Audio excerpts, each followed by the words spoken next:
Hail, hail, the Celts are here, and what the hell do we care now? The January window's closed, we've had a couple of games in the league, and what do you know it? The January signings are delivering straight off the bat. Who would have thought it? We came out of, a game against Hibs at Easter Road, and obviously playing Aberdeen at the weekend, where the results on and off the pitch are now just at boiling point, I think, all over the place. We're here for the weekly flagship podcast on the Celts are here. I am Quinny, and I'm joined as always by Josh. Josh, good to see you, mate. Hail, hail. Good to see you. It's good to be back in the podcast. A couple of contrasting results, but similar performances over the past week to get our teeth into here. Yep. And we've got Meehall as well back on the show. Hail, hail. Good to see you, mate. Always a pleasure to see you, Quinny. I got thoughts.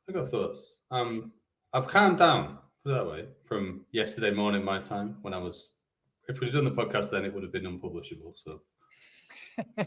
Well, fair enough. I tried my best to stumble through a wee kind of intro just to kind of surmise where we're at the moment, because whenever after these games and everything else that we'll be talking about in the show today, just the kind of state of play, where we're at, what's actually going on, what are we seeing on the pitch, and what is really the expectations going week to week now at this point.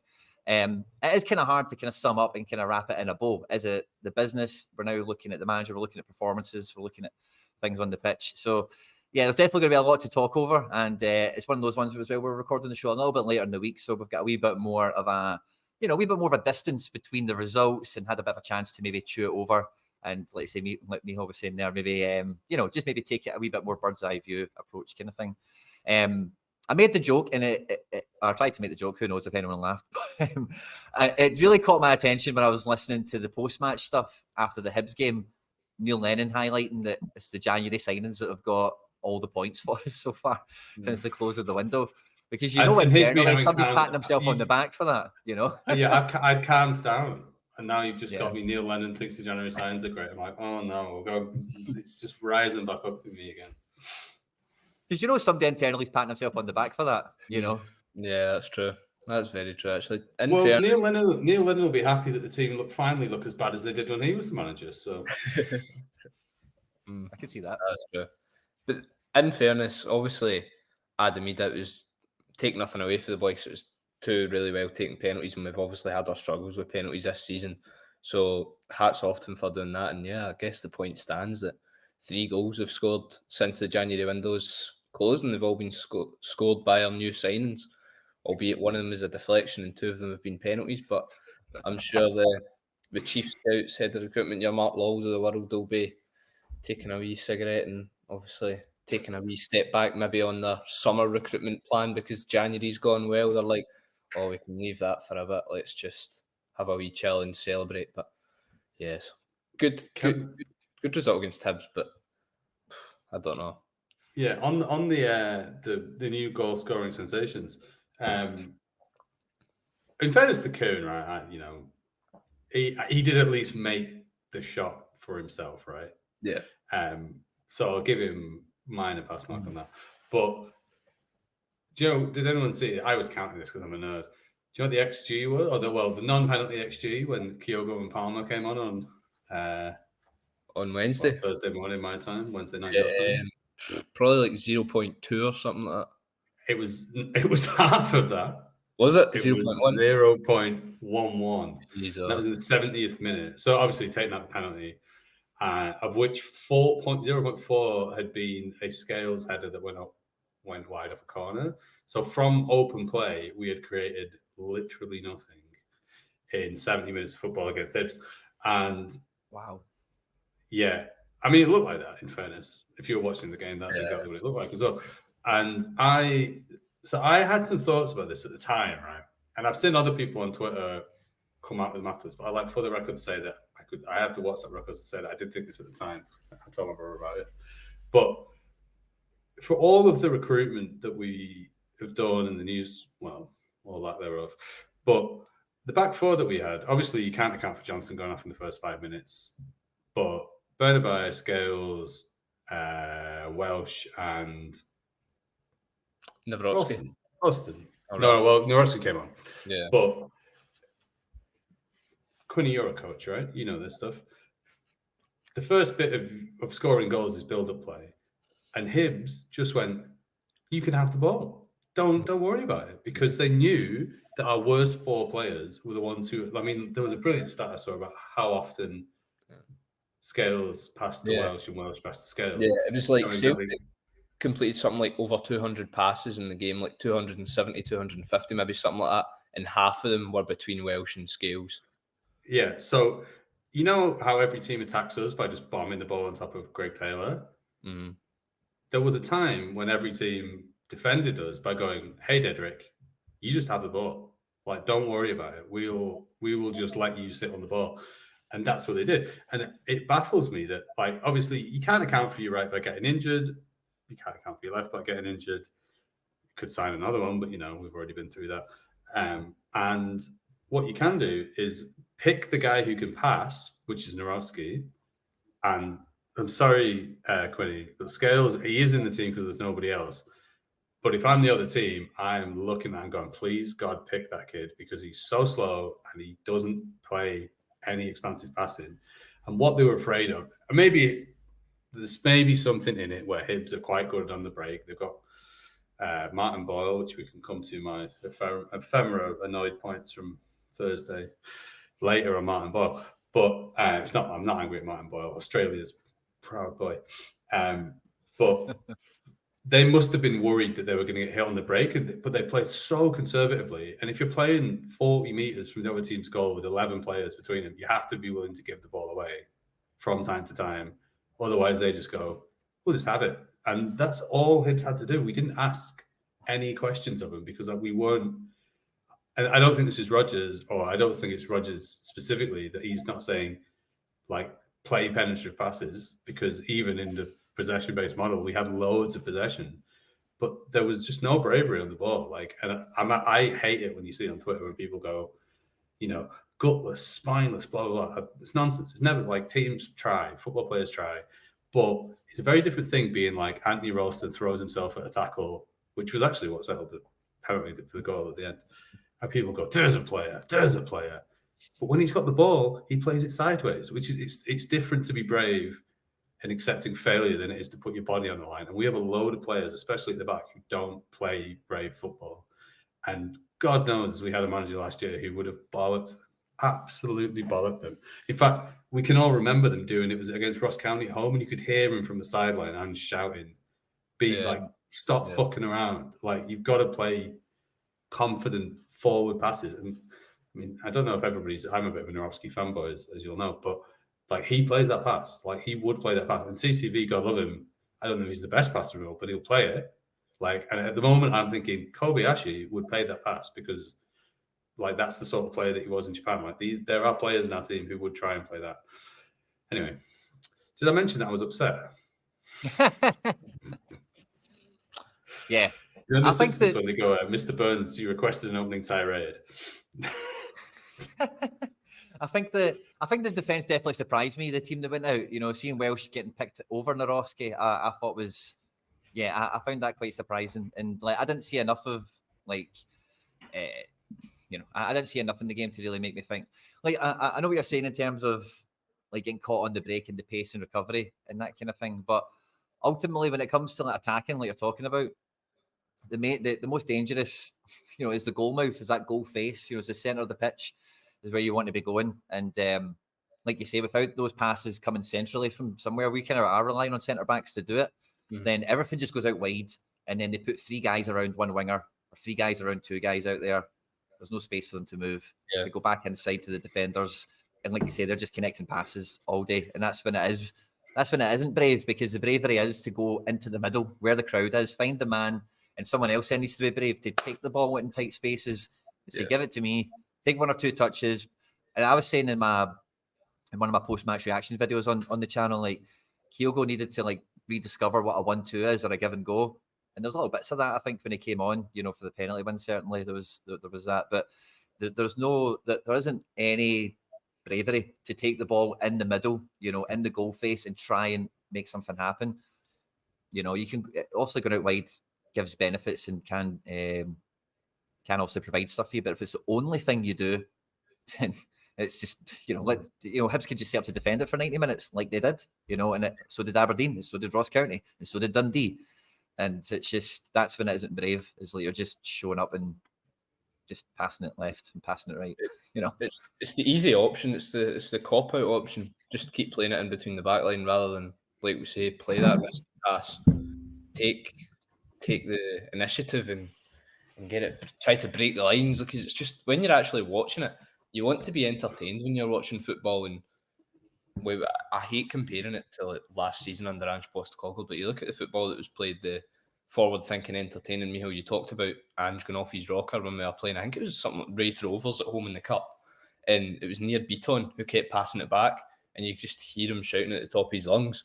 So you've just not got any of that kind of intensity in the play now, and it's just quite a frustrating watch, because you can just tell it's going to happen every single game. Like, we went into that game against Hibs on Wednesday night, and you're probably saying, oh, we're just going to do the exact same as what we did against Aberdeen. And Brendan Rodgers even said that. I think he said that after the Aberdeen game, where he was like, our play style isn't going to change, or something like, our play style hasn't changed and it's not going to change, but the quality of player has changed because people are improving and we're bringing in new players.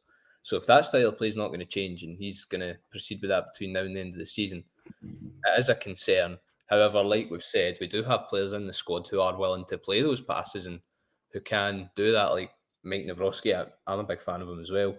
Yuki Kobayashi, I mean, we've not really seen much of him, but Cameron Carter-Vickers, like you said, is willing to do that. So at the minute, you are playing with, like, excuse me, arguably Welsh is your fifth choice centre-back. Or Scale and Welsh are probably fourth and fifth choice, because, well, at least in Brendan Rodgers' mind, they're probably not, because he keeps excluding Gustaf Lagerbielke from the squads, which is quite interesting. But yeah, it's a frustrating watch at the minute, and it's not very entertaining per se, and you just get the feeling going into every single game where you realise it's going to be the same. It's like, the saying, same shit, different day. It just feels like same shit, different game. So it is a concern, but listen, they're grinding out the wins. That's a good thing. 7 wins in the last 8 games and 1 draw is pretty decent. So they are doing all right. This is the thing. I've seen a lot of people going for the manager on it, and I'm not sure, right, that it's actually Brendan Rodgers' fault, because I'm sure he doesn't tell Scales and Welsh to pass the ball amongst themselves. Mm-hmm. But like, there's 2 things, right, that I can't really decide what is happening here. One of them, I think, is the manager, because this is how bored I was in the game. I was trying to look to see what the rest defense was as the game was happening, which is real nerd areas. But, Ange's side, for people who don't read this boring shit, rest defense is the way that your defense should be the minute you lose the ball. So if you imagine previously, it was 2 centre-backs, McGregor in the middle, and then the 2 full-backs came in. So it was a 3-2 line, right? Mm-hmm. And I don't know what it is now. Like, that was really obvious at hand. Like, the reason they could play aggressive passes out of the back was because they were in position for the point at which they lost it to immediately win it back. And like, every elite football team does this now. Like, it's a pretty standard, I don't know. You never know what other people don't know, right? But this is something that I care about, so therefore I read about it. And I was watching us going, so there's McGregor, there's the 2 centre-backs who are passing the ball amongst each other. And if they try and pass it, say Welsh tries to pass it to a line-breaking pass to O'Reilly, and, it gets cut out, or O'Reilly miscontrols it, or whatever, then suddenly it's like everybody's running at Welsh, so he doesn't play the pass. So part of me goes, well, of course he's not going to play that pass, because it's the percentage is against his favour, and it's better to just recycle the ball and keep hold of it. And in which case, it isn't Welsh's fault, it's Rodgers' fault, because Rodgers hasn't set them up in a way that they could essentially confidently lose the ball. Or alternatively, it is actually just our players don't play the passes that they've been told to play, which is because they're either not confident or not very good, which, given the personnel, is what I'm more inclined to think. Because, like, God love Bernabei, right? He's not a very good player, but there's a boy who does actually, like, he does try stuff. Like, I noticed this, didn't always work, very rarely works with Bernabei, but, like, he was making runs that opened the pass to Maeda, for example. Like, he was going from left back to internally like Taylor does, but with the intention of just bringing a defender with him. Now, I'm not wearing my Dies and Maeda jersey today out of spite against him, because he was the absolute worst candidate, just returning the ball back to where it came from, which is for another day. But, so yeah, I don't know if I'm not making sense here. I can't work out whether this is what they've been told to do, because to me, Rodgers, he's not an idiot. He's well across all of these ideas. So I think it must be the execution of them is the problem. Because I think from McGregor forwards, we weren't that bad. But we just got so few opportunities. Maeda aside, it was very negative. I thought we got very few opportunities to actually play the sort of football that Rodgers wants us to play, because our worst players are our furthest back players, if that makes any sense. I've got two kind of thoughts on that. So the first one, I think with the incessant use of the word control from Rodgers, it's 100% his instructions. Like, do not lose the ball. Like, if you can't do it, keep it at all times. Like, death by 1,000 paper cuts kind of thing. And I think that's where, like Bernabei, Maeda, like you mentioned there, like some of these guys are doing it to the letter to stay in the team. You know, some of these guys that are in different positions that are more competitive. You know, like obviously Bernabei's only playing now because of injury.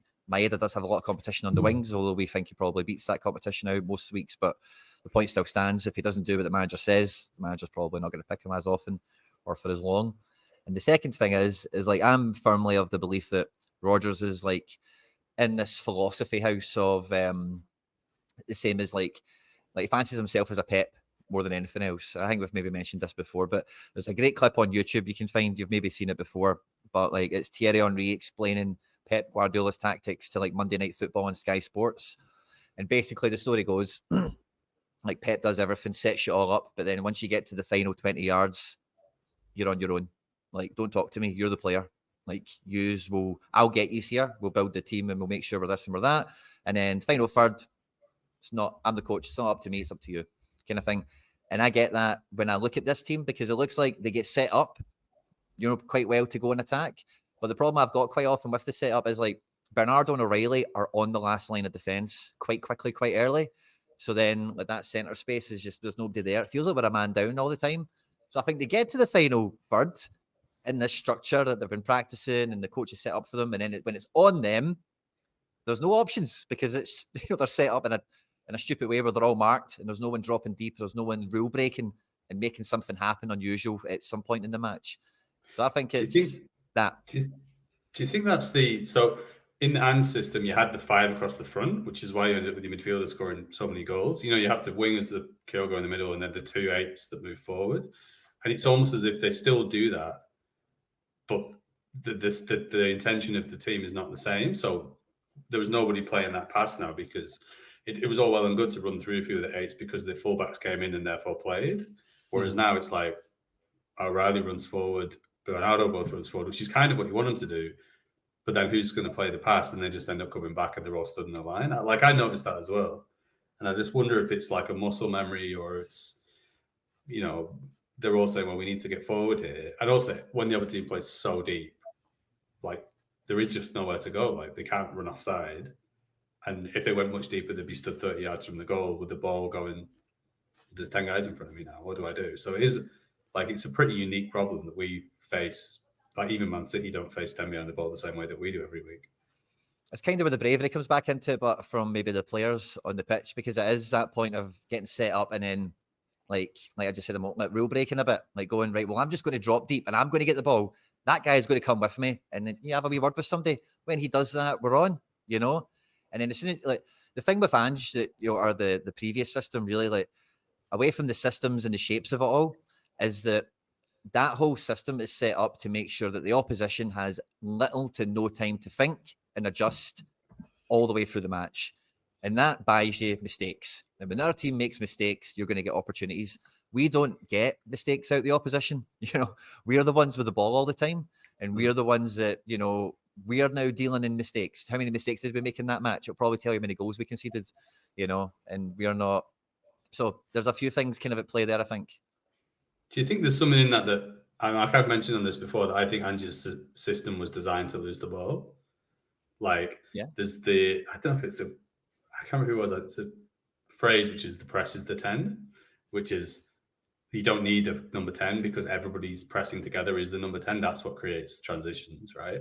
Yeah. And we don't ever have transitional play because we've always got the ball, but we're not doing anything with it. So it's like it just goes round and round and round. When actually, if we had a better rest defense or whatever, and we were willing to lose the ball, then we would be in a position to then win it back in a more chaotic situation because the other team would either just thump the ball up the field, in which case they would just give it back to us and we go again, or they would have to try and pass out. But the second they try and pass out, we can then press them.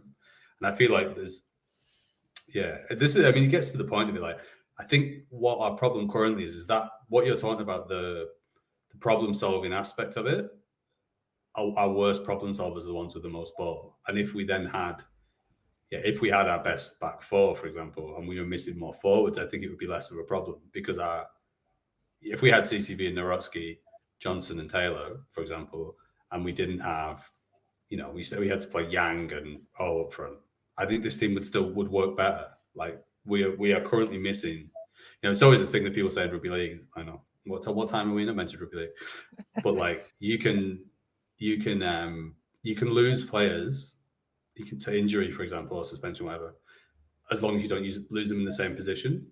So a team can have five injured players, but if it has 5 injured players and they're all defenders or they're all midfielders, then you're fucked.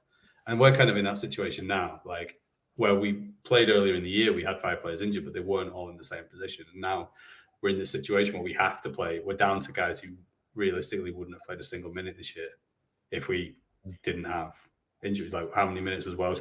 We've already spoken in this podcast about how Welsh has played 50 games in 5 years or whatever it was. His average is something like 11 games a year. Scale's never even got close to our team prior to this season. Bernabei wouldn't be playing if it wasn't for other people, and Ralston's Andy Ralston. So, yeah, it's I think that there is an element still of like the personnel is bad, and you can't. The worse your players, the less likely they are to problem solve their way out of situations. But like, I think Quinny, you're probably right as well that there is a systematic problem. Like, I'm pretty sure our plan is to get to the final third and let somebody make it up as well, but we can't currently get to the final third. We just get to the middle third and go back again.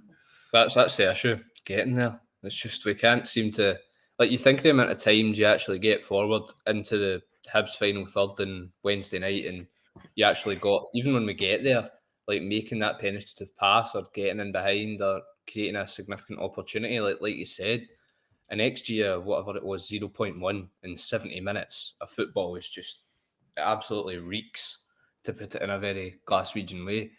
It's very concerning, and things do need to get better. Once I think we get guys like Rio Hatate, he's been a massive miss practically the whole season. Because you look at the amount of games, I don't even know how many games he's played this season. I could probably say it's less than a handful, because he seems to get injury after injury, the boy. And he's one of those players in the team who, we've said it on here before, doesn't really care about if he makes a mistake. And even if he does make a mistake, he'll just keep on doing what he does and keep on doing it. So he's been a big miss as well. And potentially, he's not, I'd say O'Reilly's a natural 10 who likes to get forward. Hatate is more of an 8 who can occupy the kind of middle to front of the midfield, and is probably better. And that, well, he is better than Bernardo, and potentially a better option than Bernardo when he comes back. And I think that'll be a big plus when he does get back into the team. But it's about getting him fit as well, because you look at his injury record this season, it's not the greatest. And overall, in terms of stability of the defence, because when you look at when Celtic conceded in the last 2 games, after they've conceded, they've looked very vulnerable. And it seems to me as if the heads go down and they're very likely to concede another. And when Cameron Carter-Vickers comes back into the team, number one, he'll bring much better passing when he goes forward, like we've said, than the likes of Welsh. And number two, he'll bring a lot more stability to the back line and potentially help them out more in those situations where they're under the cosh completely, and give a leading presence in the team. He is one of the key members of the leadership team. We know he wore the captain's armband, captain Celtic in the Champions League last year. So those 2 guys are absolutely key. And you could argue, outside of the likes of Kyogo and Cal McGregor, they're Celtic's 2 best players, Hatate and Carter-Vickers. And as much as I hate going on about, we've got so many injuries, that's why we're doing terrible, like when you're debating with like opposition fans and coming up with that as an excuse, I hate using it, but they've been 2 absolutely massive misses for Celtic a lot of for a significant chunk of the season, and it'll be good to see them get back. But at the same time, it does seem as though there's problems, because regardless of the personnel, it seems as though the play is kind of taking the same shape and same style. So and I can't really see the manager changing it anytime soon, if I'm honest, going by previous comments and the way when we get a bad result, we continue to play the same way regardless. Sorry, Hatate's made 8 appearances in the league, 3 in the Champions League, completing 479 minutes, which for 11 appearances actually boils down to the equivalent of like 5 full matches. Wow. So, yeah, I was going to say, because he went off 5 minutes into one of them and he only came on half time in another. Did he not? In Aberdeen away, I think he didn't. Yeah. He didn't And then start. again. And he got injured. So there's 2 of them you can just knock off straight away. I was going to say, like, I know, like, Hibs, right? Bit of a joke, but Neil Montgomery? Who's Neil Montgomery? Nick Montgomery, who's their manager, is like a good manager. Like, he won the A-League out here last year. Like, he's not a mug. I don't think he's a much better manager than Hibs, for example. And, like, he'll have gone in, like, his team, the Mariners, who played out here last year, this is what they did, you know. This is that was their style of football, was like pretty, you know, get the ball to Jason Cummins was basically the plan. But they've gone and there's a kid Silvera who's at Middlesbrough now, like he was basically get the ball to one of them and hope they do something. But like he lives since Celtic coming a mile off, like an absolute mile off with the players that he had. They'll be really annoyed not to have won that game, to be honest, given the chances that they had and how badly we played. So I think there's probably an element of like coming into an opponent who knew exactly what they had to do and like really planned for us, which, look, much as it looks to us like the other team are just I was thinking of them as the Generals and we're the Globetrotters, you know, like generic SPFL opposition. But like, I mean, heaven forbid we play Derek McInnes in 2 weeks, the 18th of February, I think I've got it up here, who will do exactly the same thing. But yeah, I think there's a little bit of, we did also come into a team who knew exactly what they were doing and played pretty well for Martin. Although, if you watched it on Celtic TV, this is my Martin Boyle bit. If you watched it on Celtic TV, Peter Grant was obsessed with how they didn't have any Scottish players other than their goalkeeper. Do you know who's in goal for them? Marshall. Yeah. 59-year-old Gordon Marshall, according to Peter Grant. No wonder he scored a penalty. The goalkeeper's almost got a bus pass. But then he kept going on about how Scottish people, the reason that they couldn't defend set pieces was because they didn't have any Scottish people. And I thought, this guy's never watched the Scotland national team play. And this is what you pay your money for on Celtic TV. And then he was raving about how there are no Scottish players. And then how Celtic obviously, we had Andy Ralston and we had Stephen Welsh. But I was like, Martin Boyle is, like, he plays for Australia, but he's from Montrose. Like, it was like, have you ever heard this bloke speak? Like, he is Scottish. Anyway, that was my that was the light-hearted aspect of what was a very depressing evening. That and Josh's great start of Adam Idah's penalty record. Yeah, I'm going to get it out there to the listeners. 13 out of 13 before he played. I was going to ask him in the press conference, but I didn't because we only get 2 questions each. So if I did, it would have played in his mind and he wouldn't have scored the penalties. So you can all thank me for Adam Idah's 2 goals that won us the game against Hibs. I was such a shitebag. I actually, when the penalty was given, so I had to drive like an hour across Sydney straight afterwards, basically. So a lot of the second half, I'm like making my porridge and drinking my coffee, whatever. And I was like, I need to go. And so I just like, I can't deal with this. And I just put it on FOTMO because Celtic TV is always 5 minutes behind. And I thought, I can't. When it was going to VAR, I was like, I'm just firing it up on FOTMO, but I'm just going to see if we've won this game. And I was like, thank Christ. Otherwise, I think I'd have been. Well, you know, like Mancini in the Asian Cup when he was halfway down the tunnel. That'd have been me, but like halfway to fucking the Harbour Bridge. So. I think the only other parts of like kind of what's going on over the last couple of games and everything as well that we kind of touched on, I suppose, at the beginning, we're kind of getting back to. Is the signings that we actually made and is the kind of the forward department. We're talking a lot about defence, kind of build up midfield and really just the kind of stagnant performances that we've been getting. But in this game, we did see 2 changes that I think were kind of unexpected in the Hibs game. You know, seeing Maeda come straight back into the team, I think surprised a few. And seeing Idah take the starting spot over Kyogo. I think some people thought that was a coin toss anyway. It did surprise me. But with Rodgers kind of doubling down on like Idah, beg your pardon, Idah being like quality and all the rest of it, him scoring the 2 goals, it feels like that's, you know, like, is Kyogo benched? Is this where we're at now? I thought, going into the game, I thought Idah was going to get the nod because obviously come off the bench and Stabile made a good impact. And it's quite interesting that all of Kyogo's shots in the Aberdeen game, all 3 of his shots came after Idah was on the park. And potentially that's something that's the manager's looking at. But yeah, Adam Idah, he's come into the club and he's had a really good impact so far. 2 goals and an assist, and he's looked much more of a presence up top. And personally, I feel as though his style probably suits Brendan Rodgers' style of football more than what Kyogo does, just given performances and what we've seen so far. He could have had more than the 2 penalties, had some opportunities from open play as well.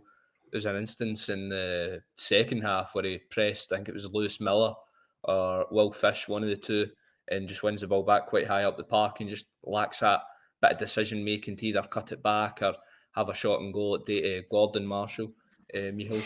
Don't take it away. Take it with Peter Grant. A good performance from him. In fairness, to have the balls of steel to step up and take that second penalty with the pressure he was under was really good. He's still only 22, but Brendan Rodgers clearly likes him. I listened to his press conference before the game and hailing him as things like an incredible talent. He's not one of those players who can just go to like Premier League level. He's one of those players who can actually go to the top.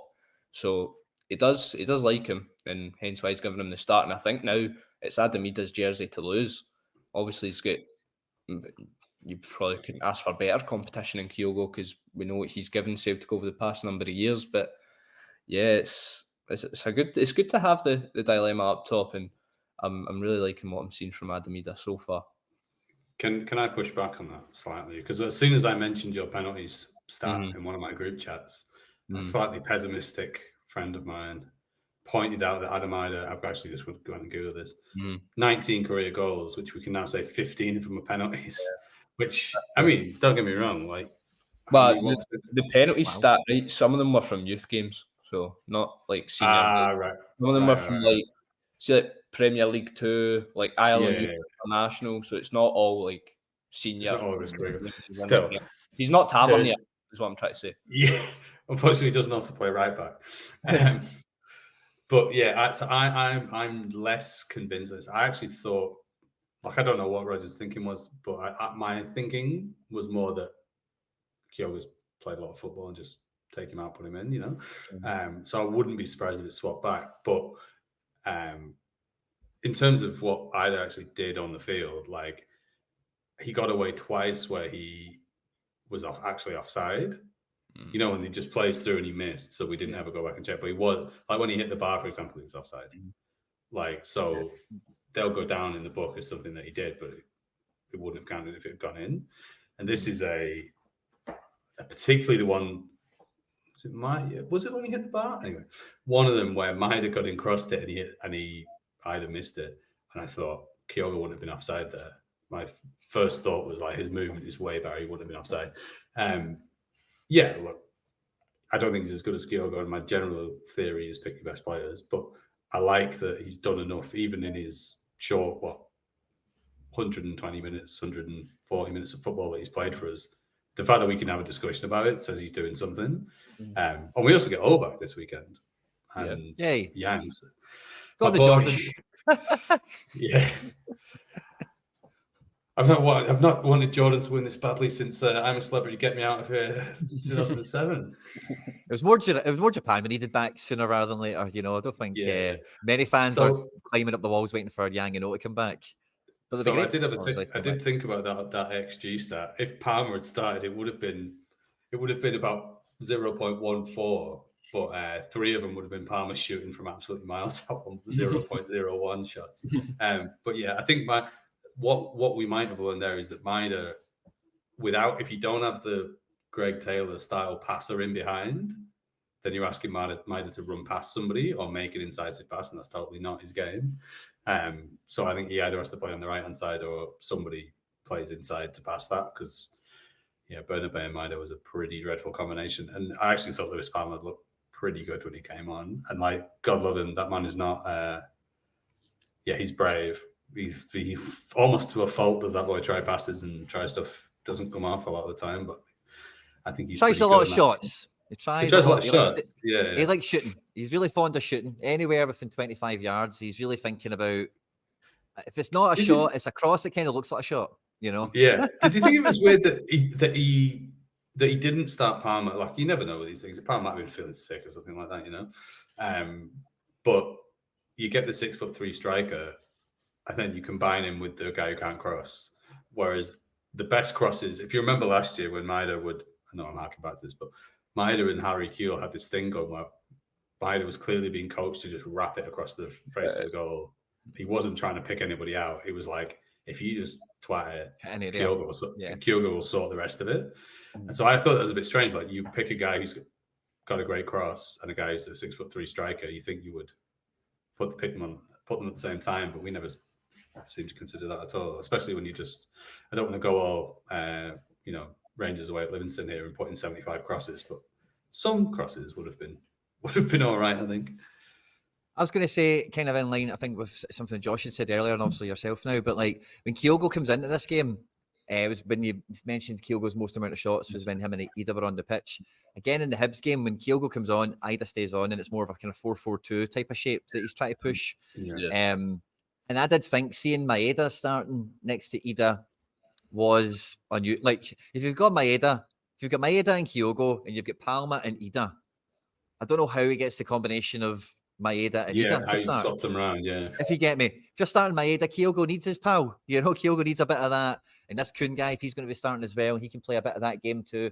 And play those three guys as like, you know, finally there's people that dovetail with one another. But so I think it's a wee bit of I can mix the forward line in this game, and I kind of make. So I find it really interesting how he is trying to wrestle with it. It does feel like a bad.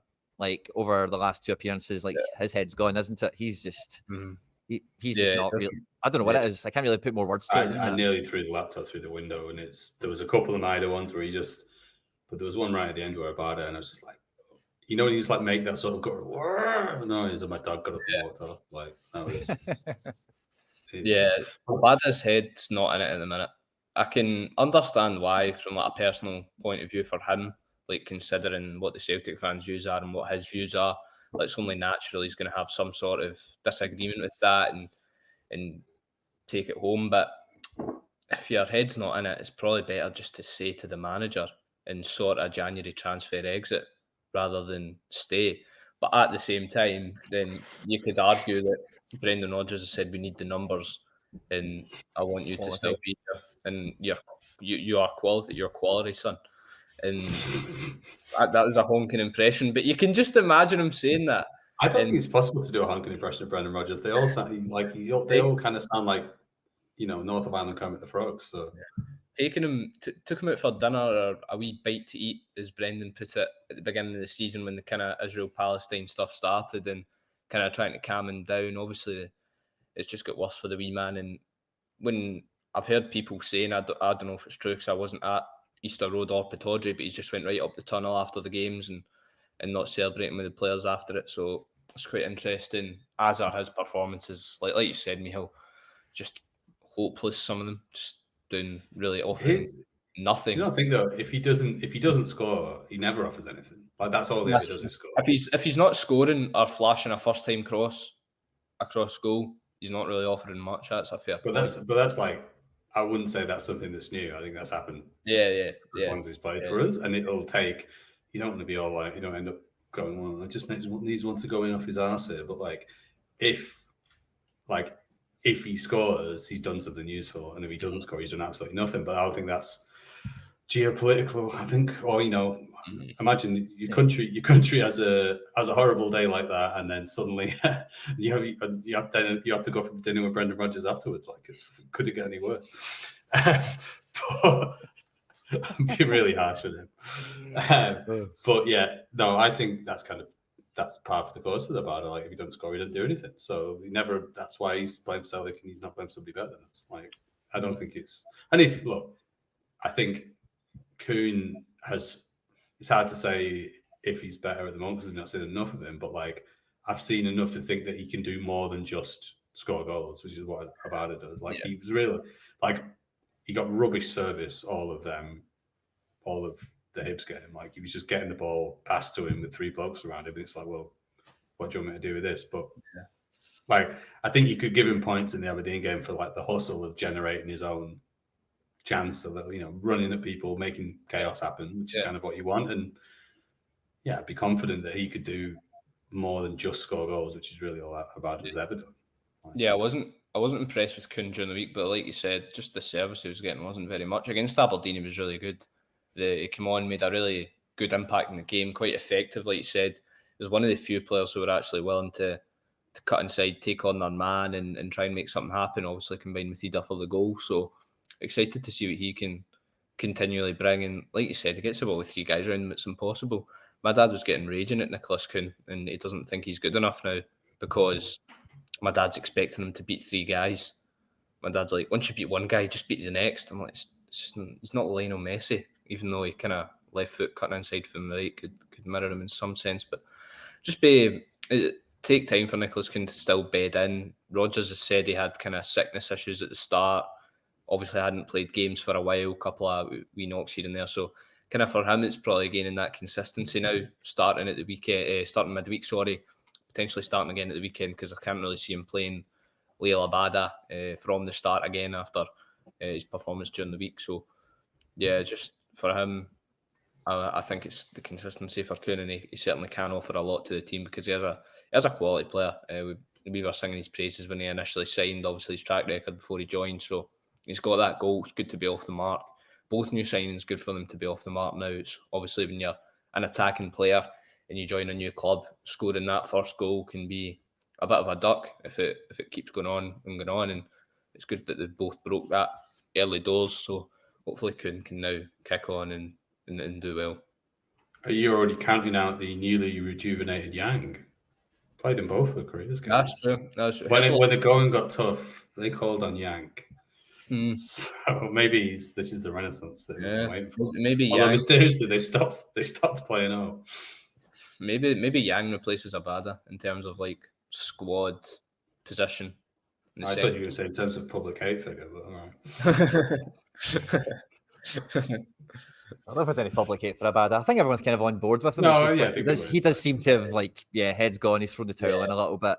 Yeah. That's the way I kind of feel with it over the last 2 games. And Palma, like you've mentioned already, Meehall, like it does bust his hump. Like there's no 2 ways about it. You can't really call him lazy. He might not be rapid or overly mobile or whatever, but he's like he gives everything. You know, there's no 2 ways about it. So I think him being under pressure to lift his ability now that there's actual competition for the spot will only serve him good, I think.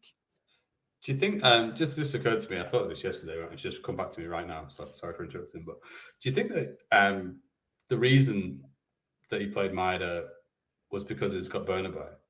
Because Bernabei, it's very obviously the weakest player on our team, and Maeda at the very least more defensive, more defensive cover for him. Yeah, and I wonder now that we're not playing Hibs away, we're playing, I guess, St Mirren away, pretty good, but not pretty good. He does with the air quotes by SPFL jobber standards. But like, yeah, I did think that in the game. I was like, what? This is mental. Why is he playing both of them at the same time? And I thought, well, he does like Maeda as defensive option, and Bernabei is a bomb scare. So yeah, Bernabei's performance seemed to like split opinion during the week. I feel like I don't think he was that bad. Yeah, some people were saying he's had like an absolute stinker. Like people said he shouldn't wear the jersey again. Some of my pals are saying that after the Aberdeen game, and then come in obviously Wednesday night, and yeah, listen, I'm in the same boat as you. I thought he actually wasn't that bad. I think the numbers suggested that he was actually quite high, ranked quite high for a lot of things. Generally, whether it be interceptions, duels, etc. I'm not entirely sure because I'm not clued up on that a lot. But yeah, he's erratic. Bernabei, that's one word I would use to describe him. He's just here, there, and everywhere. Whether it be something bad, something good, he's always given 100% effort for the team because he knows that once Greg Taylor comes back, he's not going to get many opportunities to stake his claim. And this is it at the minute. And I feel like, particularly towards the end of the game on Wednesday night, Bernabei just kept pushing forward and forward, and he seemed to be even Celtic kind of lost that ball and they were at risk of getting hit in the counter by Hibs. He was right in there trying to win it back, much like Tony Ralston did for the Kyogo winning the penalty. So yeah, interesting with Bernabei. He'll probably start again, I would assume, against St Mirren at the weekend. Brendan said Taylor might be back for it, but I don't think he'd risk him. Potentially wait to the Kilmarnock game a week on Saturday to bring Taylor back into the team. But Bernabei, he's doing all right. He's not the option you would probably want in there at Max. You'd much rather Greg Taylor. I've seen quite interesting on Instagram. So there's a guy who plays rugby. Meehall, obviously you're interested in that. Who very, very much one of two rugbies here. One of which I would. He plays for Glasgow Warriors and he's Argentinian. Stop the wrong one. He plays for them. So Bernabei posted on Instagram after the game, and this guy, I can't remember his name, some Argentinian name, comments in Bernabei's Instagram post for the Hibs game saying much better than Taylor, with a wee laughing face emoji. So don't know if a lot of the Celtic fans would agree with that. Well, do you know? So I think I've referred to him as shit locks out in the past. Like that is the vibe he's going for. He's not quite as bad a haircut, but it's a pretty bad one. With great respect to mullet wearers everywhere. What are you saying about mullet? Yeah, I mean, I live in Australia. The mullet has never gone out of fashion here. But yeah, you either like that sort of player who runs around a lot, or you think just stay in your position, mate. And I think in the situation that we were in, like having someone who was a bit more active probably is what was needed. And if anything, you just need to go up the line more. But it's just the problem is that Maeda is a very guileless player, and as is Bernabei, and somebody needs to be a bit smart there. And I don't think either of them are particularly that would be their best aspect. Like Maeda's all action and physical and fast and stuff like that, but he's not a subtle player, and you need somebody to put the ball so that he can use his best attributes. And Bernabei, I'm not sure he's got a pass. No. He actually put in a really good cross at one point. I think he was cleared away. That's what I was going to say. I'm still baffled every time I see Bernabei that he is in this inverted fullback role still, because I don't think that's what anyone ever thought he was. And when you see Maeda, who's going to be tucking in and cutting inside, and Palma likes to cut inside, when you've got him there, you'd think he would be your overlapper rather than this kind of inverted kind of thing that he's got. Also, Lewis Miller, who he's up against, is useless. Like he is genuinely rubbish. Like he was the guy. Chance in the last 10 minutes. Yeah, he missed that chance, but also like he was the guy who basically single-handedly got the Socceroos knocked out of the Asian Cup. Like he cropped Son twice. He gave away the free kick and the penalty, and was he sort of? I mean, I'm the idea that we didn't really go at him the entire game. We gave him like nothing to do. Like, and he is put it this way, I don't think Bernabei was the worst fullback on the field. Put it that way. Yeah. And we didn't ask any questions of him at all. With the Bernabei thing, he plays very much like he acts off the pitch, drunk driving, getting arrested for antisocial behaviour. He's just that type of player. If you could sum up someone with play style and personality, it would be Bernabei. Yeah. With the bookings and the marauding into attack. He's like a drunk driver.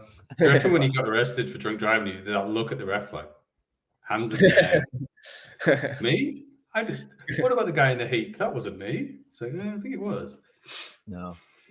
What I was going to say, thinking about this, right? Is Rodgers under pressure to win the cup? So I know we're talking there, but maybe keep Bernabei in for this game against St Mirren. But if Brendan doesn't get a double, surely that's and I know we're under a bit of pressure on front for the league at the moment. But if you're Brendan Rodgers or you're Celtic or you're us, it's still a cup we expect to win, isn't it?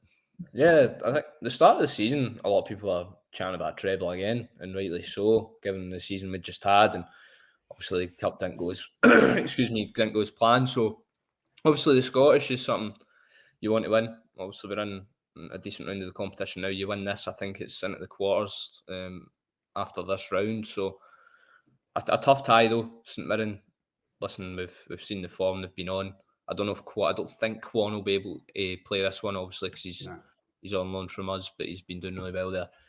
But yeah, it's a cup Brendan will want to win. He'll want to do the double. And I was saying this last night to someone, if you lose this game, you run the risk of handing the lovely people over at Ibrox a treble, which is in no way what you want to do.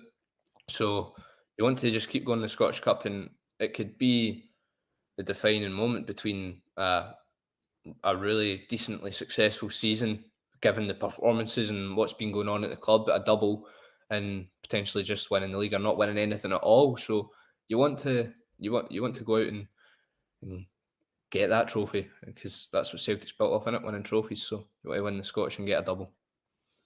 Yeah, it's one of them, and it's like the League Cup's the same thing. Like if we go out the first round of it, it's kind of like whatever. But like the further you get in it, the more important it becomes. And so, look, it's one of these where if we could have got Bucky Thistle again, you'd be a lot happier about it. But St Mirren away is not ideal. But like you got to go and play these games, and every time I think we're playing shit, I just remember like me and my brother probably text each other in every single game saying, "Thank God these are shit," like because the good team would absolutely thrash us. And we just have to remember that St Mirren is still St Mirren, like, and we are a bad Celtic. It should be plenty good enough for St Mirren. Like this is how my rational brain thinks this every week, and then watches Celtic play and goes, "Oh yeah, no, they can still play 11 men behind the ball and whatever, and make it really bad." But in a cup game, they can't really do that. Like it's not the same dynamic. So I think I would have said, why don't we just go 1-0 up after 5 minutes and it'll be easy after that. But given that we did that midweek and it wasn't easy, like that's probably not worth very much anymore. Yeah, it seems to be that Celtic are struggling at the minute to just get that second goal and then go and get the third goal and actually get a foothold and like kind of comfortable bit in the game. Well, the last time I think they had that was St Mirren. Well, okay, Thistle doesn't really count, does it? St Mirren in the last game before the break, going 1-0 up within the first minute and then making it 2-0 in like 7 minutes or something like that. So a very similar performance to that would be much welcomed this time around. Just, do you think it was funny that how many comments, this is me looking at Carrydale Street and Twitter, but like how many comments were fucking just win Celtic beforehand, and then when we did just win Celtic, but literally nothing more than that. Everyone was like, still shit, and you're like, didn't you just say win? Like you really set the bar very low at just win Celtic. I wasn't bothered. I mean, winning, this stage of the season you have to win, but I'm like, the just win, I'm like, is the bare minimum. Maybe win I only think you can hang on to that, but if you don't watch the game, because when you watch the game, your blood boils. Oh, I know. This shouldn't have been a just win. This should have been we're back. Or we're cooking again. Or yeah, that's true. That's true. Some very, very frustrating points over the last couple of games. Just like we touched on at the start, just the way we're playing about the back and the narrow win against Hibs, narrow win over Ross County. It's just getting a bit frustrating. You're not as much looking forward to watching Celtic right now as you were in potentially previous parts of this season, last season on the whole, and there's much more stress involved in it now, let's be honest. It's reminding me a bit of when Neil Lennon came back in charge and Brendan Rodgers left, and they were scraping wins like Scott Brown at Rugby Park, Edward at Tynecastle, Dundee, Edward again. It's just reminding me a bit of that stage of the season where you're just grinding out wins. Obviously, we didn't do it against Aberdeen, but you managed to do it against Hibs. You're just getting the 3 points, and like we said, just win Celtic. It's that type of mentality at the minute, but at the same time, some of the fans, like you said, are a bit contradictory, where they'll go just win before the game, and then after it, they're like, performance is still poor. What's this all about? Sack the manager, sack the board, all this crisis talk.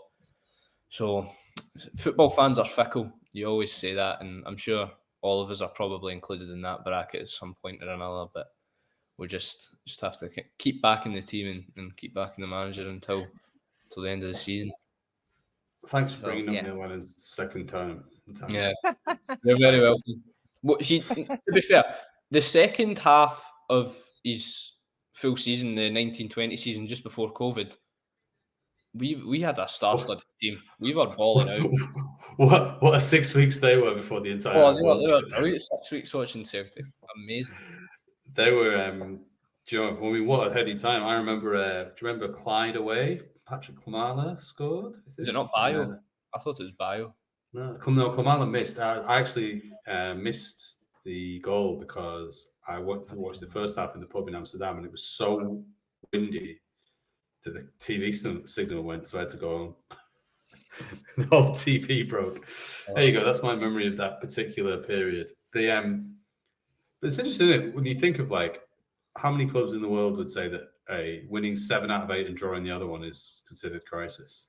But like that's us. Yeah, I know. That's It's because we can see it in front of ourselves, but that it's not going to last. It's not like we're winning 7 of 8 games. We're not losing and we're not drawing them. It's what's kind of happening. Yeah. Really. So this is what you mentioned with the Idah thing earlier on. Yeah. No, go on. I was just saying, why the point of like when you are the overwhelming favourites in every single game, like football managers like to talk about process and results follow, but like that is actually we are a rare example where that is true. But like I don't know, when I was a kid watching Rochdale, didn't give a fuck about the performance. Like nobody, it was like run around and kick the ball up the field and hope more of them go in their goal than yours, you know. Mm-hmm. But like we are in a situation where the performance does actually matter because we tend to win regardless of the performance. Sorry, Quinn, that was a pointless interruption. No problem at all. But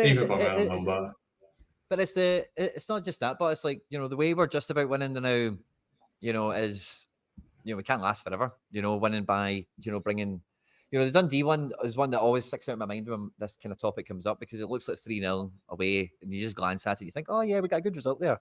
When you look at it, it's 2 goals from Mikey Johnson in the last 10 minutes of the game. It was 1-0, shaky, until that moment. So I think when you are just getting by so squeaky, that's where all of our frustration comes from is you can't imagine you do that every game for the rest of the season and you don't see a lot of stuff we've mentioned already in the podcast, like the bravery, the invention, the willingness to, go. And again, like we were mentioning, I'm pretty sure it was on this podcast last week, but like the vein and the form and the standards we were building was to try and be a Champions League team. And a big part of that domestically, if you look at Copenhagen's and the Bruges and the Benficas of this world, domestically, when they do well in Europe, they're in a rhythm of they will score consistently over 3 goals a game as an average. Like they will be able to beat some teams by 4 or 5. They'll beat their rivals by maybe 1 or 2, etc., etc. But we are taking 22 shots a game, getting 4 on target and scoring 2 penalties. Like that's the way it's going, and that's not a Champions League outfit. You're not going to go into a group stage game against Atletico Madrid and have 22 shots to get 4 of them on target. It's just not gonna. You're not going to get that. So, it's the downward climb of quality, I suppose, as well. That kind of seems to be the veneer on this as well. I think for where the anger kind of comes from, because we're like, no, we were actually really close to being pretty quality, and it feels like we're firmly average again in that wider kind of context. Yeah, it's very depressing. Like this is what I worried would happen. Like this is going to be the great unknown. Is like what would have happened in the third Ange season. But like you could see that even when we were losing with Ange at the start, that this was the team that was moving in the right direction when the results weren't there. And now we're kind of the opposite, where the results are basically there, but there's none of that feeling at all. Like, and the worry is that like the other lot just don't seem to lose very often. Like, luckily they do lose to us, but like to everybody else. And like this league is essentially about who beats the other teams best, because having a way to beat them is kind of, we could win all 4 games and still lose the league, like because of the way that they're playing against everybody else.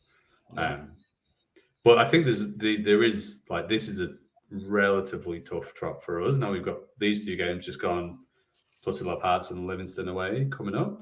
Motherwell as well. Motherwell away is actually the next away game. Yeah. And so obviously they have the opposite of what we have. So you would hope that by the time that we find some form, which I don't think is, or get players back, then it'll be the other way around essentially, where they will then have to go to the harder games with more pressure on. Yeah, it's all swings and roundabouts.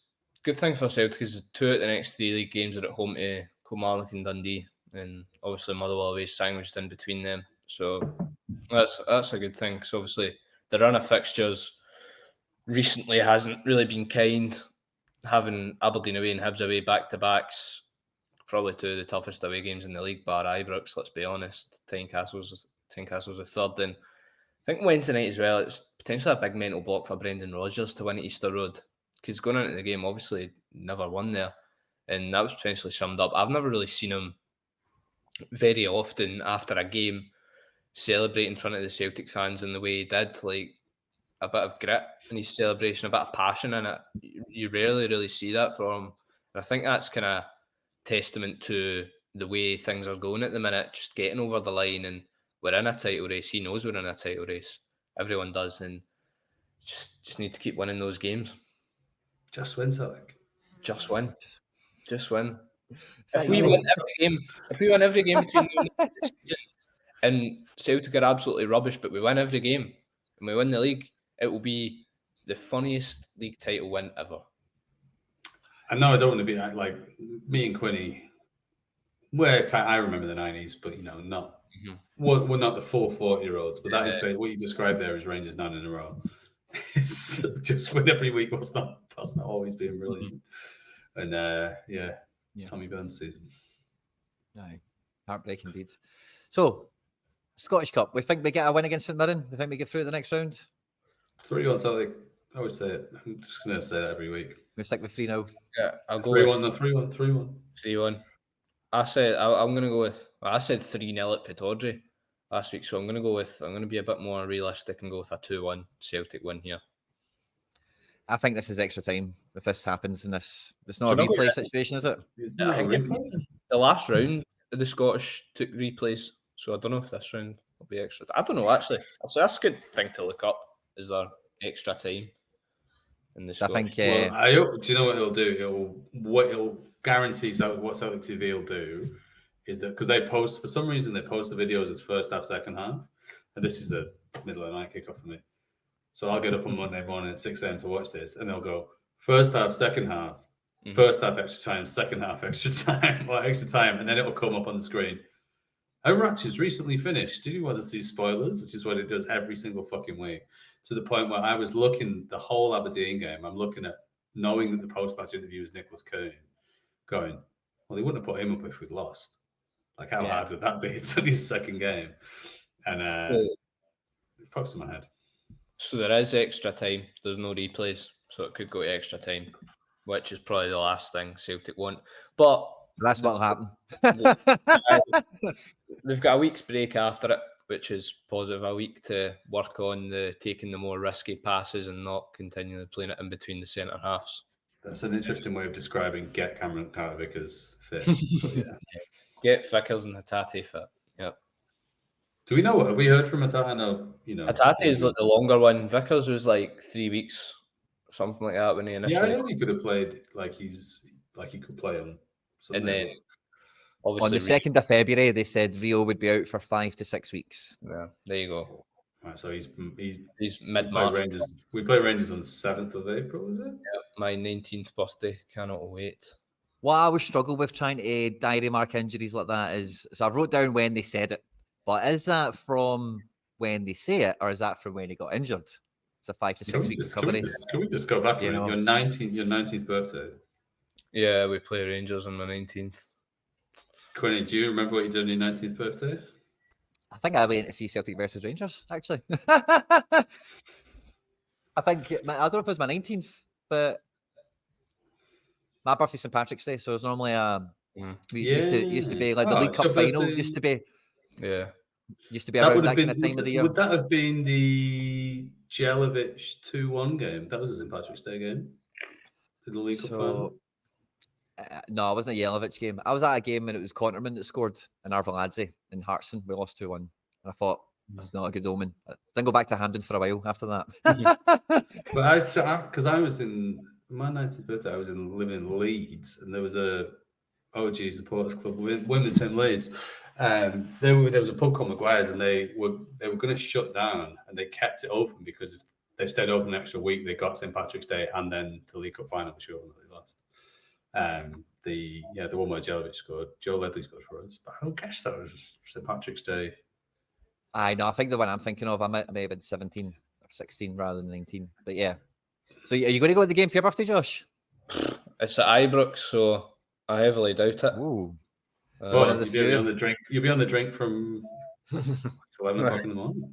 So I don't know. Go to that game, a boy. Come back a man, Josh. When we lose the league, I'll come out a man depressed. 10 minutes going to St Mirren game this weekend. Travel safe, have fun. Josh, it's been a pleasure. Meehall, it's been a pleasure. Hail, hail. Hail, hail.